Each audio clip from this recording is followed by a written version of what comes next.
November 14th, 1894.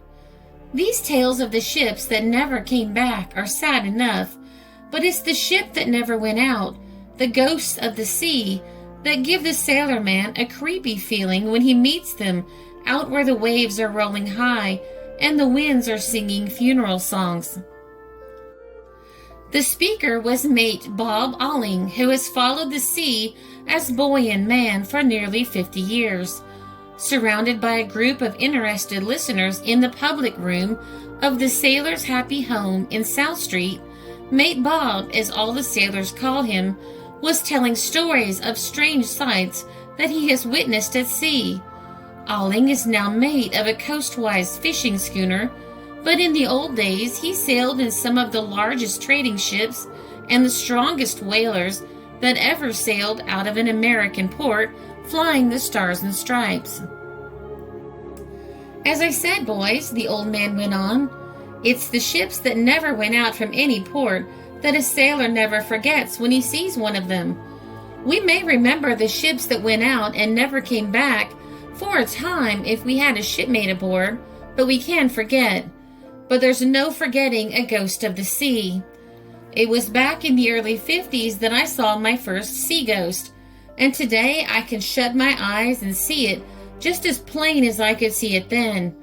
I was a sailor on a fishing schooner, and we were catching cod off the coast of Newfoundland. We had been out 10 days and were almost ready to start for home with a full cargo when a nasty offshore breeze came on late one evening. We stood out to sea, for there was a heavy fog along with the wind. It was a stiff and steady blow, so we rode the waves under bare poles during the night, waiting for daylight and the fog to lift before shaping our course for home. All through the night we sent up rockets at intervals and kept the ship's bell going, because we could not see 10 feet ahead at times on account of the fog.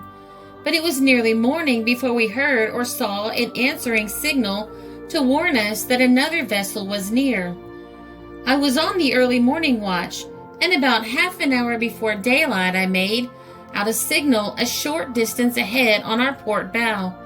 It was a strange light, a pale blue in color, and it flashed up and down at irregular intervals. The fog was still thick, and it was impossible to tell how near we were to the vessel. I called the mate on deck and pointed to the strange signal light. He looked at it a long time, and, with a shake of his head, said he could not make it out at all. The light showed that the vessel could not be far away, so we changed our course a little, and then fired a gun. There was no answer, and we fired again and again, with the same result. By and by, I saw that the mate was very grave and queer-looking. He was pacing back and forth on the deck, not minding the cold, misty rain that was falling, and all the time he kept his eyes fixed on that queer-looking bluish light that flashed up out of the fog and darkness ahead. At last I made so bold as to ask the mate what he thought of it. "It's a ghost," he said, looking at me with a pitying look. "A ghost?" says I. "Yes, a ghost of the sea. Wait till the fog lifts. You may see it then." The fog lifted a bit when daylight came, and then I saw the ghost as the mate said I would. Rising grim and white out of the fog and waves that were rolling high, I saw a full-rigged ship of queer design. The wind was blowing half a gale, but not a mast or pole of the ghost ship bent an inch, and not one of the broad white sails seemed to strain at the ropes. The Phantom was close on our port bow, and as the fog cleared away, we had a splendid view from her waterline to the top of her masts. With the waves pitching and rolling mountain high, and the wind howling around our poles, the ghost ship was riding out the storm as steady as a painted ship on a painted canvas ocean. Every man on board crowded on deck, and while they had to hold on to the railing to keep from being washed overboard, they stood and gazed at the Phantom ship as long as it was in sight. Some of them that were a bit religious-like made the sign of the cross, and others tried to say a bit of prayer. The fact is that every man on board thought the Phantom Ship a warning of death.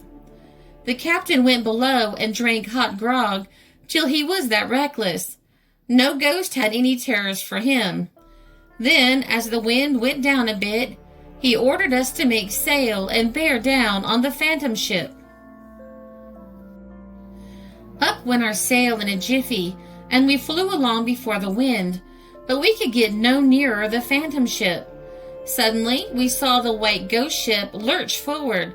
Her sails trembled for an instant, and then she seemed to sink straight down into the sea. 10 seconds from the time we saw the first quiver of her sails, the ship had vanished, and we never saw her again. During the day, the storm went down, and putting about, we made port in safety.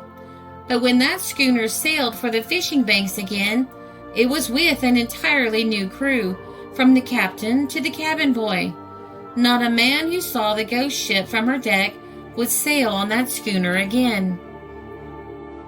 Such is the old sailor belief in the ghost of the sea as warnings of danger. The men who see one of them will never sail again on the same ship if they live to see port.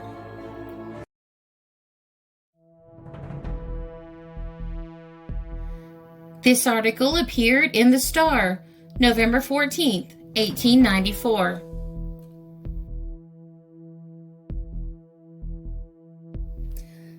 This is a Country Road production because history is fascinating.